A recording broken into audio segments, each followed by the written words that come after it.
Welcome to A1 TV Telugu news. నేను భువన. Details చూద్దాం. బాపట్లలో మహాత్మా జ్యోతిరావు పూలే జయంతి వేడుకలు ఘనంగా నిర్వహించారు. ఎంపీ తేర్నేటి కృష్ణ ప్రసాద్ ఆదేశాల మేరకు ఎంపీ కార్యాలయంలో జరిగిన కార్యక్రమంలో పఠాన్ రాజేష్ పార్టీ నాయకులు కలిసి పూలే చిత్రపటానికి పూలమాలలు వేసి నివాళులు అర్పించారు. ఈ సందర్భంగా వారు మాట్లాడుతూ పూలే విద్యా విప్లవానికి శ్రీకారం చుట్టిన మహనీయుడని, సమానత్వ సమాజ నిర్మాణానికి ఆయన ఆశయాలు దిక్సూచిగా నిలుస్తున్నాయని పేర్కొన్నారు.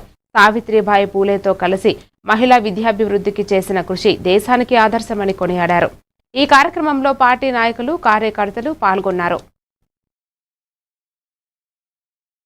సమాజంలో వివక్షను ఎదుర్కోవటానికి మరి అట్టడుగు అణగారిన బలహీన వర్గాల అభ్యున్నతి కోసం కేవలం వారి చైతన్యం విద్యతోనే ఈ రోజున వారికి విద్యతోనే వారి అభ్యున్నతి సాధ్యమని గ్రహించి మరి ఆయన ఆ రోజున ఆయన శ్రీమతి సావిత్రిబాయి పూలే అలానే మరొక సంఘ సంస్కర్త షేక్ ఫాతిమాతో కలిసి మరి ఆయన ఆనాడు అగ్రవర్ణాల అహంకార దురహంకార వ్యవస్థను స్త్రీలు చదువుకుంటే చాలా దురాచారం అని భావించే ఆ రోజుల్లో వారందరికీ ప్రతిఘటించి మరి ఆ రోజున ఈ రోజున మహిళా అభ్యున్నతికి అలానే అట్టడుగు వర్గాల అభ్యున్నతి కోసం ఆయన చేసిన సంస్కర్తలే ఈనాటికి కూడా నడుస్తున్నాయి.